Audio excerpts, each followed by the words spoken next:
At this point, do you know who he is? Do you have an idea how important he is? We're sitting there talking. He introduces himself, and he tells me his name, and, I talk throughout the book about how, you assume people that use that amount of drugs, and you see the pictures on the laptop and stuff, but he was like almost like a banker, as like organized as he had it set up. Like it wasn't... Yeah, like he had OCD with drugs. Yeah, like everything was like compartmentalized and everything. Like it's not like just... So he's an organized drug user. He's a very structured, systematic. Like he doesn't want the meth touching the coke. Like don't go near. No. You know what I mean? Like they can't touch each other. So but the conversation, did you know this is the former, because at the time, 2016, President Biden is a former vice president, right? Mm-hmm. So it's not like he is in the limelight as much as he's been the last few years, because at least father's out of the limelight, et cetera, et cetera. Is he telling you, you know who my father is? Like, is that it actually happened like midway through conversation. We had been talking. He asked my accent, and then mocks it, and he's laughing at it and stuff, and I'm mocking his because I always say that he has like this high pitched like twang that I guess it's a Delaware accent. I don't know, but me and my friends used to joke with him all the time about his accent.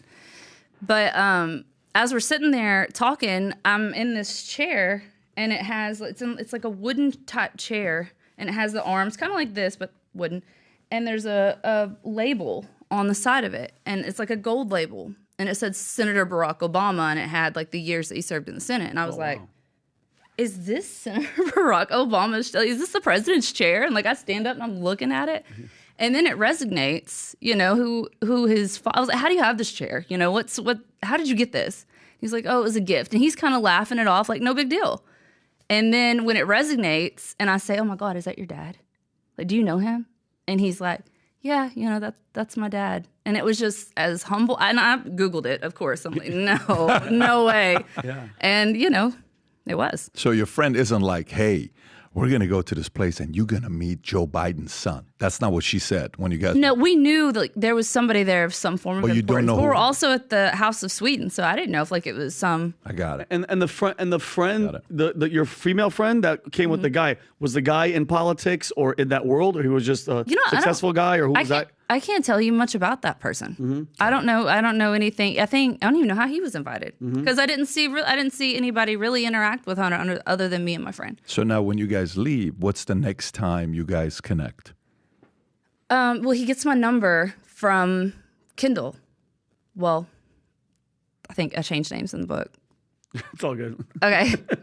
So he gets my number, and we actually have car trouble that next morning, and she calls the number to the party, and it's him, and he sends someone down, like, from this little, there was a small a mechanic shop not far, and they came and fixed, she had something with her battery, they fixed it, and then, take off, he comes down there, and that's how, he ended up getting my number from her as we were talking, but we talk on and off for, like a week or two, and then I see him again. He comes, I think he was out of town.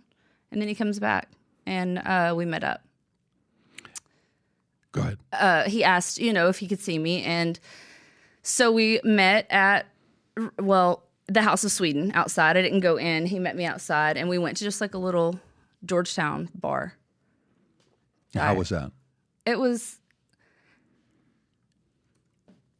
just like it was the first night. Like the waitress comes over, she talks, and he's talking, and he's engaging in conversation with her.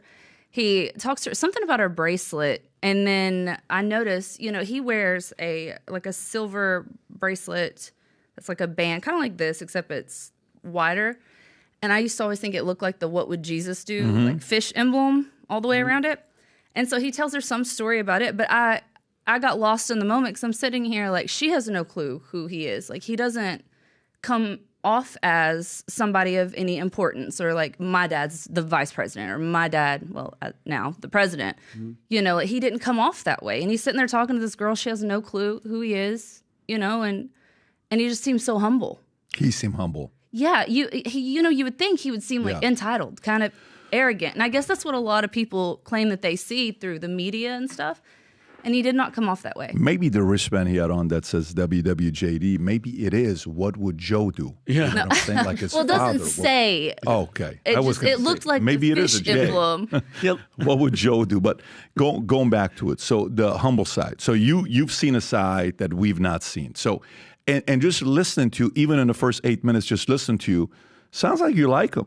This is a guy you like. I did. Sounds like he's a likable guy, Oh, yeah. and you enjoyed your times with him. Oh. So you're actually attracted to him Yes. physically as well as personality-wise was. at this point. Okay. I was. He seemed larger than life. You know, and you're young, dumb, and naive. And I would never say that he took advantage of that.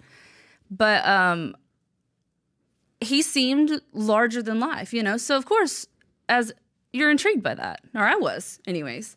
So if you like this clip and you want to watch another one, click right here. And if you want to watch the entire podcast, click right here.